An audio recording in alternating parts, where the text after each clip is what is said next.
Hello friends, तर आज मी पुन्हा तुम्हाला नवीन एक गोष्ट सांगणार आहे.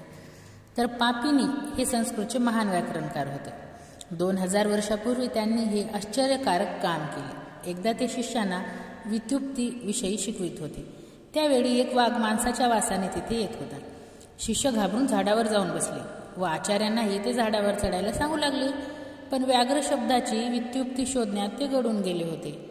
त्यांना व्युत्पत्ती सुचलीही. व्याजिघ्रती इति व्याघ्रः, म्हणजे वास घेत चालतो तो वाघ. पण झाले काय? वाघाने त्यांची शिकार केली. तर तात्पर्य या ठिकाणी काय आहे की तुम्हाला फक्त बुद्धी असून चालत नाही, त्याला व्यवहाराची सांगडही घालावी लागते.